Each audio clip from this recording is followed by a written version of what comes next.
Hello students, आज हम पढ़ने वाले हैं क्लास सिक्स एनसीईआरटी में चैप्टर 7 फ्रैक्शंस। फ्रैक्शंस इससे पहले आप पढ़ चुके हो, फिर फोर्थ और फिफ्थ क्लासेस में इसकी इंट्रोडक्शन तो हो चुकी है। अब तो आज इसके बारे में थोड़ा सा और जानते हैं। तो फ्रैक्शंस है क्या, एक्चुअली फ्रैक्शन होता क्या है। अब fraction is a part of a group और अ रीजन। फ्रैक्शन क्या, हमारे पास ये एक पार्ट को रिप्रेजेंट करता है किसी ग्रुप या फिर रीजन का। मीन्स सपोज जैसे हमारे पास थ्री फ्रेंड्स हैं सपोज, एंड वो एक पार्टी करने के लिए जाते हैं डोमिनोज में। वहाँ उन्होंने पिज़्ज़ा ऑर्डर किया, मीडियम साइज। अब मीडियम साइज पिज़्ज़ा में पता है कि कितनी स्लाइसेस होती हैं, 6 स्लाइसेस होती हैं इक्वल पार्ट में। तो जितने ये पार्ट हुए किसी होल के, ये एक होल पिज़्ज़ा था जिसके यहाँ पर कितने पार्ट हुए, 6 इक्वल पार्ट्स हुए, राइट। तो ये हमारे पास किसी भी रीजन के किसी भी ग्रुप के इक्वल पार्ट्स हो गए। अब उसमें से एक फ्रेंड ने बोला कि मुझे सिर्फ एक ही स्लाइस चाहिए, then he took out one slice. तो अब ये क्या रिप्रेजेंट करता है कि अगर उसने एक पूरे होल पिज्जा में से एक स्लाइस ली है, तो ये किस फ्रैक्शन को, किस पार्ट को डिनोट कर रहा है कि उसने 6 में से 1 पार्ट जो है लिया है, right. He took 1 part out of 6। तो 1/6 या 1/6 इसे हम पढ़ते हैं 1/6 या 1/6। तो 1/6 represent a fraction, a part of a group और अ रीजन, राइट। कि ग्रुप था 6 का, या फिर टोटल पार्ट्स जो इक्वल पार्ट्स हैं, ये ध्यान रहे यहाँ पर जो पार्ट्स होने चाहिए वो हमारे पास इक्वल होने चाहिए। तो इक्वल पार्ट्स जो थे, ये टोटल हमारे पास जो डिनोमिनेटर है इसे हम डिनोमिनेटर बोलते हैं, और जो नंबर हमारे पास ऊपर रहता है इसे हम बोलते हैं न्यूमरेटर, राइट। तो न्यूमरेटर एंड डिनोमिनेटर, न्यूमरेटर में वो नंबर रहेगा, it is the number of equal parts which have been taken out, right. ये वो इक्वल पार्ट है जो टेक किए गए, जो दिए गए। और यहाँ पर क्या है हमारे पास, ये रिप्रेजेंट करेगा टोटल पार्ट्स को। तो ये हमारे पास एक फ्रैक्शन होता है। जैसे सपोज हमारे पास है 2/7, तो इसमें क्या है, ये पार्ट हो गए टेकन आउट और ये पार्ट हो गए हमारे पास टोटल। कि टोटल हमारे पास उस पार्ट की जो भी चीज थी उसके 7 इक्वल पार्ट किए गए, उसमें से 2 पार्ट अगर हमने लिए तो दिस रिप्रेजेंट 2/7, ठीक है। जैसे हमारे पास कुछ एग्जाम्पल हम और देखते हैं। सपोज ये ट्राइंगल है और इसके 4 इक्वल पार्ट किए गए हैं, तो यहाँ से मैंने 2 पार्ट्स के कलर कर दिए। तो अगर आपसे ये पूछा जाए कि इसमें जो शेडेड पोर्शन है उसका फ्रैक्शन क्या है, तो उसके लिए पहले पता होना चाहिए कि इसके इक्वल पार्ट है कितने। तो यहाँ पर देखिए 1, 2, 3 एंड 4, 4 पार्ट जो है वो इक्वल है, तो ये डिनोमिनेटर में रहेगा हमारे पास। और शेडेड शेडेड पोर्शन हमारे पास कितने हैं, 2 पोर्शन हैं, तो ये हमारे पास 2 रहेगा न्यूमरेटर में। तो ये रिप्रेजेंट कर रहा है हमारे पास 2/4, राइट। तो जो फ्रैक्शंस हैं उनकी रिप्रेजेंटेशन इस टाइप से रहती है, न्यूमरेटर एंड डिनोमिनेटर। डिनोमिनेटर में इक्वल पार्ट्स जितने हैं, राइट, जितने टोटल इक्वल पार्ट्स हैं वो, और न्यूमरेटर में जितने टेकन आउट लिए गए, राइट। अब इसके बारे में कुछ और पढ़ लेते हैं। सपोज जैसे हमने फाइंड करना है what fraction of a day is 8 hours. What fraction of a day is 8 hours. 8 hours 1 day का कितना फ्रैक्शन है। अब सबसे पहली बात क्या है कि दोनों की जो यूनिट है वो सेम होनी चाहिए, यानी कि अगर आप फ्रैक्शन जो पार्ट कर रहे हैं अगर वो पार्ट सेम यूनिट में होंगे तभी तो हम उसमें से बता पाएंगे कि कितने पार्ट हमने लिए। अब यहाँ है आर्स और यहाँ है डे, तो डे को पहले हम कन्वर्ट करेंगे आर्स में। अब we know that 1 day is equal to 24 hours. आपको बताना है कि 8 आवर्स 24 आवर्स का कितना पार्ट है। तो 8 हम रखेंगे न्यूमरेटर में, डिवाइड में रहेगा हमारे पास, डिनोमिनेटर में रहेगा 24। तो ये 8/24 पार्ट है, राइट। इसे हम आगे सिंपलर फॉर्म में भी कन्वर्ट कर सकते हैं। सिंपलर फॉर्म क्या होती है, सिंपलेस्ट फॉर्म या लोएस्ट फॉर्म क्या किसे कहते हैं हम फ्रैक्शन की, जहां पर न्यूमरेटर एंड डिनोमिनेटर दोनों का जो कॉमन जो एचसीएफ है वो 1 मीन्स दोनों किसी भी सेम नंबर पे डिवाइड ना हो रहे हो, तो वो उसको हम बोलते हैं उसकी सिंपलेस्ट फॉर्म, राइट। लेकिन यहाँ पर हम देख रहे हैं कि ये दोनों नंबर जो हैं 8 पे ही डिवाइड हो रहे हैं, 8 के टेबल पे डिवाइड हो रहे हैं। अगर आप 8 पे नहीं करते आप 2 से स्टार्ट कर सकते हो, तब ये दोनों नंबर जो है 8 के टेबल पे डिवाइड हो रहे हैं, तो इसे हम कैंसिल आउट करेंगे। 8 1 8, 8 3 24, तो ये 1/3 जो है ये फ्रैक्शन बन जाएगा, यानी कि जो 8 आवर्स है वो 1 डे का 1/3 पार्ट है। ठीक है, 1/3 पार्ट ऑफ अ डे। इसके बारे में अब आगे कुछ और पढ़ लेते हैं हम। सबसे पहले हमारे पास टाइप ऑफ फ्रैक्शंस क्या हैं, कि जो फ्रैक्शंस हैं वो किस किस टाइप के हो सकते हैं। तो सबसे पहला जो है हमारे पास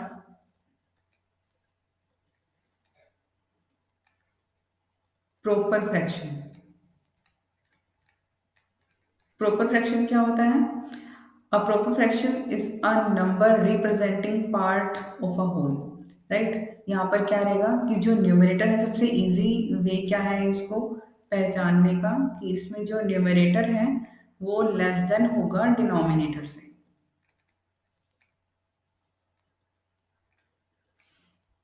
फॉर एग्जाम्पल 2/3, 5/8, 1/3, 6/9। तो अगर इनको हम लिख रहे हैं तो यहाँ पर सब में देखो जो न्यूमरेटर है वो स्मॉलर है डिनोमिनेटर से, डिनोमिनेटर में बड़ा नंबर है, न्यूमरेटर में स्मॉलर नंबर है। राइट, तो इस टाइप के फ्रैक्शंस को हम बोलते हैं प्रॉपर फ्रैक्शन। ये फ्रैक्शन क्या होते हैं? ये हमारे पास लेस देन वन होते हैं, ये सभी फ्रैक्शंस लेस देन वन होते हैं। राइट, पॉजिटिव है सबके सब, तो 0 और 1 के बिटवीन लाई करते हैं, ये 0 से कम नहीं होंगे और 1 से ग्रेटर नहीं होंगे। बेसिकली आप इतना ध्यान रखिए कि ये लेस देन वन होते हैं। ठीक है, तो numerator is less than denominator, ये होगा हमारे पास प्रॉपर फ्रैक्शन। सेकंड हमारे पास है इम्प्रॉपर या फिर मिक्स फ्रैक्शन। पहले इम्प्रॉपर के बारे में पढ़ते हैं, फिर उसके बाद मिक्स्ड। इम्प्रॉपर फ्रैक्शन में क्या होगा? बिल्कुल इसके अपोजिट। प्रॉपर में न्यूमरेटर स्मॉलर था, डिनोमिनेटर ग्रेटर था। इम्प्रॉपर में आपके पास जो न्यूमरेटर है वो ग्रेटर हो जाएगा डिनोमिनेटर से। राइट, जैसे कि 8/3, यहाँ पर जो डिनोमिनेटर है वो स्मॉलर है और जो न्यूमरेटर है वो ग्रेटर है। 9/2, 10/3, 6/4। तो ये सब टाइप के जो फ्रैक्शंस हैं वो है हमारे पास इम्प्रॉपर फ्रैक्शन। ध्यान रहे इसमें न्यूमरेटर जो है वो ग्रेटर होगा।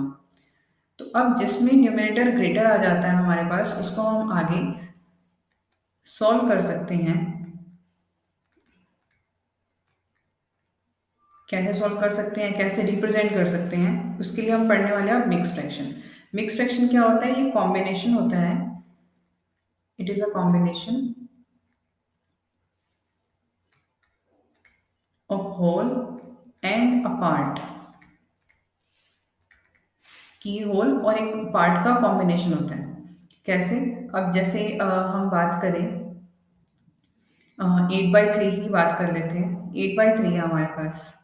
ठीक है, अब यहाँ पर ऐसा तो नहीं है कि 3 इक्वल पार्ट है उसमें से हमने 8 ले लिए। नहीं, यहाँ पर जो 3 इक्वल पार्ट थे ऐसे हमने 8 पार्ट पूरे और ले रखे हैं। तो अब इसे कैसे हम रिप्रेजेंट कर सकते हैं, कैसे इसे हम ब्रेक कर सकते हैं?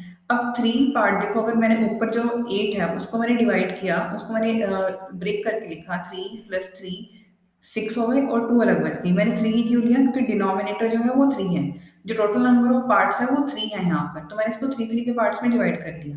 ठीक है, तो मेरे पास 3 पार्ट्स को लेकर के एक वैल्यू बन गई, 3 पार्ट्स को लेकर के एक वैल्यू बन गई। राइट, यानी कि ये कंप्लीट 2 होल नंबर तो हमारे पास ये आ गए और बाकी बचा 2। तो 2 जो है वो बचा हमारा फ्रैक्शन वाला पार्ट। ठीक है, जो ये बन गया, जो 3 और 3 हमने कंप्लीट ग्रुप इसमें से निकाल लिए, वो 2 ग्रुप्स हमने निकाल लिए 8 में से। तो ये बनेगा हमारे पास होल वाला पार्ट, जितने ग्रुप्स हम कंप्लीटली फाइंड कर सकते हैं उसमें से। ठीक, और जो बाकी के बचे हुए हैं हमारे पास वो बचेगा फ्रैक्शन में, और उसको हम बोलते हैं, यानी कि वो फ्रैक्शनल पार्ट है। अब इसको कैसे हम इजीली सॉल्व कर सकते हैं, क्योंकि हर बार आप ऐसा तो लिखोगे नहीं। अब इजीली सॉल्व करने का इसका मेथड क्या है हमारे पास? जैसे हमारे पास ये 8/3 है, तो पहले हम क्या करेंगे, इनको डिवाइड करेंगे। डिवाइड करेंगे हम 8 को 3 से, तो 3×2 = 6, रिमाइंडर बचेगा इसका हमारे पास 2। तो अब इसे कैसे लिखना है हमें? जो होल पार्ट है, जो क्वोशिएंट है, वो हमारे पास होल पार्ट को रिप्रेजेंट करता है। तो क्वोशिएंट को आप लिखेंगे यहाँ सेंटर में, जो रिमाइंडर है वो रहेगा न्यूमरेटर और जो डिवाइजर है वो रहेगा हमारा डिनोमिनेटर। ठीक है, तो ये जो 8/3 है कैन बी रिटन एज 2/3। और जनरली इसे हम कैसे याद रखेंगे? क्वोशिएंट रिमाइंडर अपॉन डिनोमिनेटर या फिर डिवाइजर, कुछ भी याद रख सकते हो, क्योंकि जो डिनोमिनेटर है वही हमारा डिवाइजर है इस केस में। तो क्वेश्चन आपका यहाँ सेंटर में रहेगा, और क्वेश्चन क्या है, वो होल पार्ट है, जितने हम कंप्लीट ग्रुप इसमें से फाइंड कर सकते हैं। इसको सॉल्व करने का एक दूसरा मेथड भी है, जैसे 8/3 है, वैसे तो डिवाइड करके सॉल्व करना सबसे इजी रहता है, हम वही करेंगे। और दूसरा मेथड क्या रहेगा इसका, जैसे 8/3 है तो हम इसे लिख सकते हैं 3 के मल्टीपल, देखो इसके पास में नंबर है तो हमारे पास 3 का मल्टीपल, हमारे पास 3 टू 6 मिल जाएगा। मीन्स 8 को हमने डिवाइड किया 6 प्लस 2 में, मैंने 6 क्यों लिया, क्योंकि ये 3 के टेबल पे आ रहा है, तो 3 का मल्टीपल ही हम कोई लिखेंगे इसमें। वैसे ही डिवाइड वाला जो पार्ट है वो इजी रहेगा। तो अब क्या करेंगे, 6/3, 2/3, इस 3 को हम दोनों के डिवाइड में अलग अलग कर देंगे। तो यहाँ से हमारे पास आएगा 3 टू 6, तो 2 ये आ गया, प्लस 2/3। इसे अगर आप दोबारा से एलसीएम लेके सॉल्व करोगे तो 8/3 पे वापस पहुंच जाओगे, तो हम ऐसा नहीं करना। तो क्या करेंगे, 2 जो है ये रहेगा हमारा सेंट्रल पार्ट में, जो इंटीग्रल पार्ट है, जो कंप्लीट वैल्यू है होल नंबर, और फ्रैक्शन वाला पार्ट हम लिखेंगे यहाँ पर। ठीक है, तो इसको हम ऐसे रिप्रेजेंट कर सकते हैं। ये था कि इसके कैसे हम मिक्स फ्रैक्शन, इम्प्रॉपर फ्रैक्शन को मिक्स्ड में कन्वर्ट कर सकते हैं। इम्प्रॉपर से मिक्स्ड में हमने कन्वर्ट किया है इसे। अब इसका अपोजिट भी है कि अगर हमें मिक्स फ्रैक्शन दिया है, उससे हम इम्प्रॉपर कैसे लिख सकते हैं, राइट। अब मिक्स्ड टू इम्प्रॉपर बनाना है हमें। मिक्स्ड हमने फ्रैक्शन ले लिया, सपोज 2 3/4। अब इसे इम्प्रॉपर में बनाना है तो हमें क्या करना है, जो हमारे ये क्वोशिएंट और डिनोमिनेटर वाला पार्ट होता है, इसे तो हम पहले मल्टीप्लाई करेंगे, राइट। और जो ये ऊपर रिमाइंडर था वो इसमें हम ऐड करेंगे, डिवाइडेड बाय डिनोमिनेटर। 8 + 3/4, 11/4। ठीक है, इन दोनों की मल्टीप्लाई प्लस रिमाइंडर जो न्यूमरेटर में था वो उसमें ऐड हो जाएगा। एक और पार्ट कर लेते हैं इसमें, 3 7/8 सपोज, राइट। तो 3 और 8 की मल्टीप्लाई होगी और उसमें हम 7 को ऐड करेंगे। डिवाइड में क्या रहेगा, जो डिनोमिनेटर था वही, 24 + 7/8, 31/8। तो इस टाइप से हम मिक्स फ्रैक्शन को कन्वर्ट कर सकते हैं इम्प्रॉपर फ्रैक्शन में, राइट। अब इसके बाद हमें क्या करना है, इसके बाद हम ये पढ़ेंगे कि कैसे एक फ्रैक्शन को हम नंबर लाइन पे रिप्रेजेंट कर सकते हैं, right. Fraction on a number line. Suppose हमें 1/2 को रिप्रेजेंट करना है नंबर लाइन पर, तो सबसे पहले हमें क्या करना होगा, एक नंबर लाइन ड्रॉ करते हैं। अब ये कैसा फ्रैक्शन है, ये प्रॉपर फ्रैक्शन है, तो ये 0 और 1 के बिटवीन लाई करेगा। तो मैंने यहाँ पे 0 ले लिया और यहाँ मैंने 1 ले लिया। अब आपको ये देखना है कि इसके कितने इक्वल पार्ट हैं। डिवाइड में जो नंबर है, डिनोमिनेटर जो है वो टोटल पार्ट है जो कि इक्वल है, तो 2 पार्ट्स हैं। तो हमें क्या करना है, 0 और 1 को, ये जो हमारा ये पार्ट है, इसको हम 2 इक्वल पार्ट्स में डिवाइड कर देंगे, राइट। तो यहाँ पर ये 2 इक्वल पार्ट में डिवाइड हो गया। अब न्यूमरेटर में क्या है, 1। तो फर्स्ट पार्ट यानी कि यहाँ पे जो फर्स्ट हमारा साइन आया है, ये हमारा जो है 1/2 को रिप्रेजेंट करेगा। ठीक है, ऐसे ही कोड देखते हैं। सपोज 2/8, 2/5 करते हैं, 2/5। तो यहाँ कैसे करेंगे हम, 0 और 1 को हम 5 इक्वल पार्ट में डिवाइड करेंगे। 5 इक्वल पार्ट में कैसे करेंगे, अब यहाँ हमें 4 मार्क करने होंगे, राइट। तो यहाँ देखो 1, मैंने वैसे स्मॉलर मतलब छोटा छोटा लिख लिया ताकि आपको याद रहे कि हमने 5 पार्ट कर दिए, तो 4 मार्क करने होंगे। तो ये 1 2 3 4 एंड 5 पार्ट्स में डिवाइड हो गया है, जिसमें से हमें क्या कितने पार्ट्स लेने हैं, 2 पार्ट्स लेने हैं। तो फर्स्ट पार्ट ये, सेकंड पार्ट ये। तो जो यहाँ पर हमारे पास जो हमने मार्क किया था, ये रिप्रेजेंट कर रहा है 2/5 को, राइट। अब इसका एक इजी मेथड मैं और बता देती हूँ। अब जैसे हमें पता है कि हम 2/5 को रिप्रेजेंट कर रहे हैं, तो डिनोमिनेटर में क्या है, 5 है। तो यहाँ आप 0 1 2 3 4 एंड 5, पूरा 5 तक मार्क कर लीजिए। अब सभी को 5 से डिवाइड कर दो, 5/5, 4/5, 3/5, 2/5, 1/5 एंड 0/5 इज 0। तो 1, ये जो 5/5 भी है ये भी किस में कन्वर्ट हो जाएगा, ये हमारा 1 ही हो जाएगा, राइट। यानी कि जो लास्ट वाला था वो 1 है, स्टार्टिंग वाला 0 है। और ये जो है ऑलरेडी देखो डिनोट कर रहे हैं 1/5, 2/5, 3/5 एंड 4/5। हमें क्या रिप्रेजेंट करना है, हमें 2/5 रिप्रेजेंट करना है। तो ये जो नंबर है, ये जो पॉइंट है, ये डिनोट कर रहा है हमारा 2/5 को। तो इस टाइप से हम नंबर लाइन पे इसे रिप्रेजेंट कर सकते हैं। तो आज हमने क्या क्या डिस्कस कर लिया है, फ्रैक्शन क्या होते हैं, प्रॉपर फ्रैक्शन क्या है, इम्प्रॉपर फ्रैक्शन क्या है, मिक्स फ्रैक्शन कैसे, मिक्स टू इम्प्रॉपर कैसे करना है, इम्प्रॉपर टू मिक्स्ड कैसे करना है, और एक प्रॉपर फ्रैक्शन को हम कैसे नंबर लाइन पर रिप्रेजेंट कर सकते हैं। राइट, तो आज के लिए इतना ही, बाकी हम आगे पढ़ेंगे इसके बारे में। Thank you.